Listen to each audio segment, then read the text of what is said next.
به نام خدا سلام عرض میکنم خدمت همه شما بینندگان عزیز تلویزیون آریانا. امیدوارم در هر کجای دنیا که هستید شاد و تندرست باشید. من سلیم مقیمی هستم و مطابق به درخواست خیلی از دوستا که در ویدیوها و گزارش‌های قبلی ما کامنت داده بودند که گزارشی داشته باشیم از ساحه باغ مراد شهر هرات، یکی از قدیمی ترین نقاط این ولایت، امروز با هم آمدیم به ساحه باغ مراد. هوا به شدت گرمه. مکانی که فعلا قرار داریم حوض باغ مراد هست، یکی از قدیمی ترین ساحات شهر هرات که بیشتر معلومات هم میگیریم در این مورد با یکی از بزرگواران صحبت میکنیم. سلام، روز بخیر. خوبین؟ معرفی بکنید. اسم شازلمه ملکزی وکیل گذار باغ مراد. بسیار خوب. وکیل صاحب چند سال میشه اینجا زندگی میکنید؟ عمر تقریبا خود به 54 سال سن اینجا تولد شده. بسیار خوب. یک معلومات کوتاهی بدیم. در مقدمه برنامه گفتم که یکی از قدیمی ترین نقاط شهر هرات باغ مراد چند سال قدمت داره و در مورد این حوض هم میشه صحبت کوتاهی داشته باشه. باغ مراد یکی از گذرهای قدیمی شهر هرات میشه، نه اول شهر هرات میشه که همین حوض از مثلا تاریخ نوشته از وقت سلطان حسین بایقرا که قدیمی ترین حوض اینجا. مسجدی داریم به نام خانقاه که چند خانقاهی که به شهر هرات جور شده در وقت عمر بن عبدالعزیز. اون ما یک از او داریم اینجا باغ مراد. یک کمی حوض تاریخی مونه. بسیار خوب. یک زمان خوب این آبادیایی که فعلا ما میبینیم که منطقه شهرنشینه دیگه، مرکز شهر تقریبا وجود نداشت. چی بود به این ساحات؟ به این باغ مراد که شما میبینید پشت از این دیوار باغه، دیوار باغه که خانه و دیگه همه این زمین بودن، همه زراعتکار بودن مردم. از 60 تقریبا 55 الی 60 خانه بود تو باغ مراد دیگه. تمام از این زمینای زراعتی بودن. حال ساکنان این منطقه چیکاره ان؟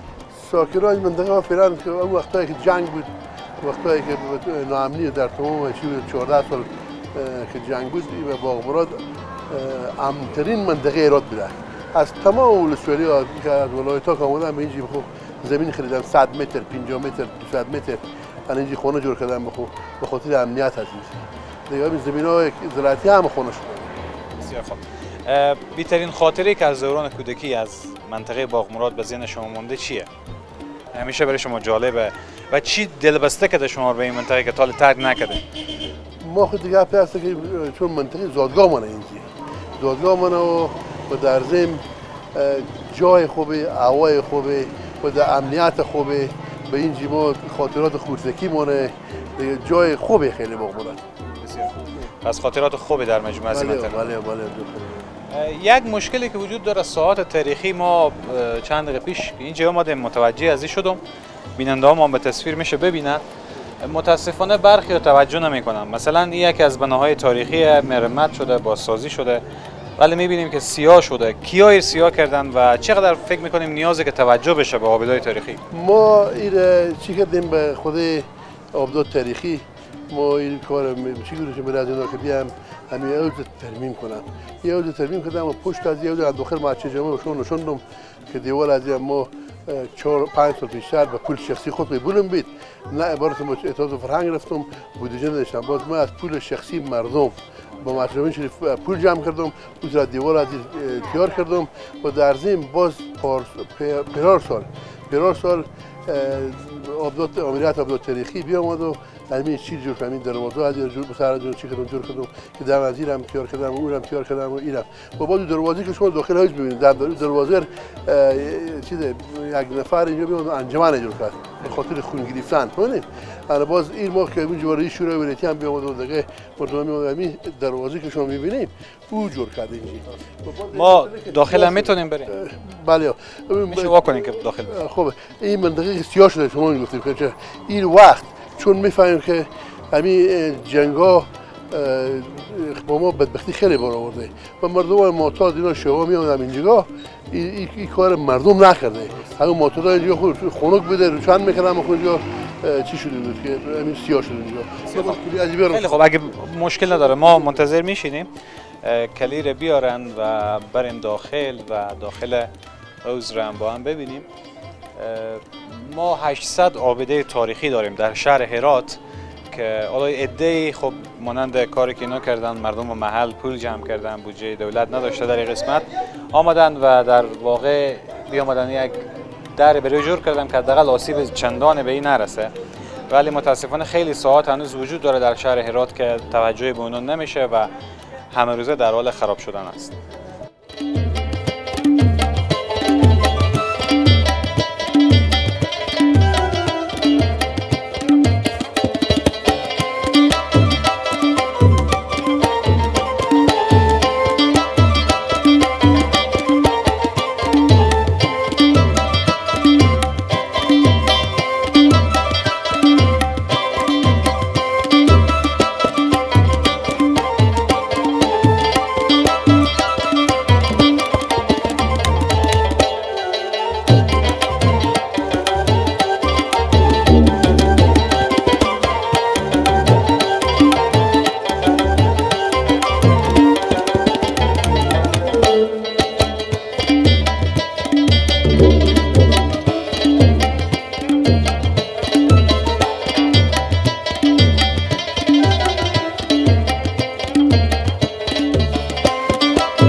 خب دوستای عزیز، در اوس باز شد و با هم بریم داخل اوس که البته او نداره دیگه، فعلا خشکه. ببینیم یکی از بناهای تاریخی شهر هرات که بر صورت توجه چندان متاسفانه از طرف دولت او صورت نمیگیره و در تصاویر میبینیم که به چی شکل و وضعیت بهداشتی و چگونه. خب این میشه وکیل صاحب چند وقت میشه که خشک و از این اوز چی استفاده میشه در قدیم؟ 15-20 سال میشه که 15 سال میشه که یا بیشتر 20 سال میشه که این نداره. دیگه باز 5 سال بیشتر این یک بنام احمدیان است، یک نهادش خون میگیرن. باز این چی کرد؟ داخل از این نرده گذاشت و همون چی نکنه چی میگم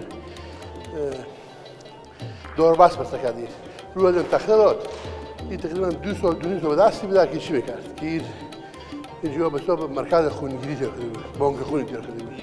من این قسمت بالا این زیر از این چی کرده بود؟ زیر از این به حساب داربست بسته کرده بود، تحت هم تخته فرش کرده بود. وقتی که ایو دیشتک چند سال پیش میشه و از او بعضی مردم چی استفاده میکردن؟ 20 سال پیش تا 20 سال 25 سال پیش خود ما بسیاری مردم چا نداشتن، از میاد او میخوردن. حتی با ما کرونا میتونم من خود بیاد بدم که تو مردم بالا که بودن اینجا هفته بود داشته بود، هفته های چی سفری دیگه تاسا گودش بود اینجا مردم که تیلوشون او میخدم گودش بود. از یه خیلی او یخی صافه، خیلی او گوارای داشتی. از کجا می آمده او؟ اول چون انجیل می آمد. او پاکی بود. او پاکی بود. دوری طالبان میشد.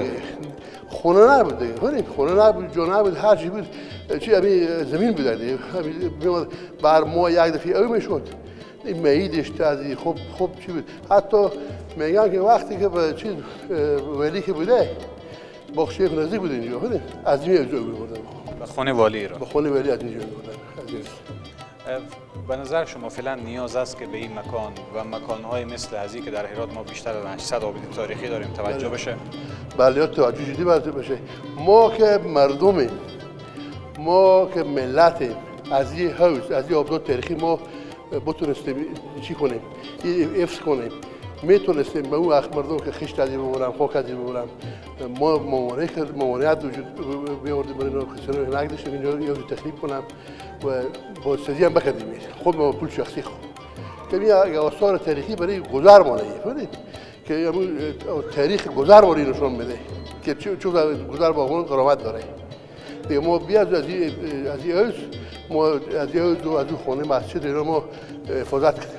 اگر که فرض مثال سرمایه گذاری بشه، توجه بشه، امنیت تامین بشه، فکر می‌کنیم که گردشگرای خارجی هم برای بازدید از این مکان‌ها بیاین؟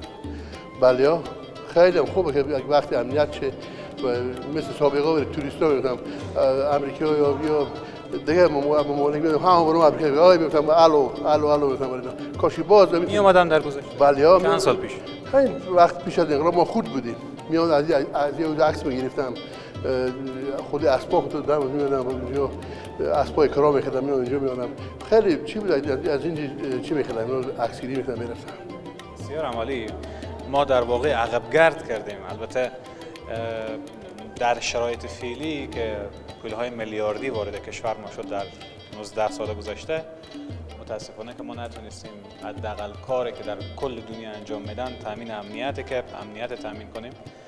کاکا جان میگم که در گذشته ها خیلی راحت گردشگرای خارجی می آمدن مثلا 20 سال پیش قبل از انقلاب به هرات و از اینجا عکس میگرفتن و دیدار میکردن، ولی امروز دروازه خود شما دیدیم بسته و میشه کف یه اوزرم ببینیم که چی یک وضعیت اسفباری داره و تبدیل به آشغالدونی و زباله‌دونی شده. اگر ما توجهی نداشته باشیم به نمیداشتیم همین هم نمیمونیم باز توجه این مردمه این مردم گذر باغمراد هست مردمان باسواد مردمان فهمیدی مردمان همه کارمند دولت هم و همه چیز فرنگی هم به این اندازه ما روش کردیم. شما به هر جا گرفتیم بررسی کنید تا اوزی که یک خشت دو تبرا نشده. تشکر زیاد وکیل صاحب. ما از دولت ما توقع داریم که به این آبداد تاریخی که به باغمراد هست مثلا همین اوز باغمراد توجه خاصی داشته باشه و یک خانه داریم خانه‌های باغمراد که از 1400 سال پیش میشه و او سر از ما گفتیم چند دفعه پیشنهاد کردم که همین سر از ما خشفرش کنه که سینه نشه که ما از شما تشکر میکنیم. ممنون از اینکه همکاری کردید. موفق باشین. خداوند مزد بده که حداقل به فکر ازی است.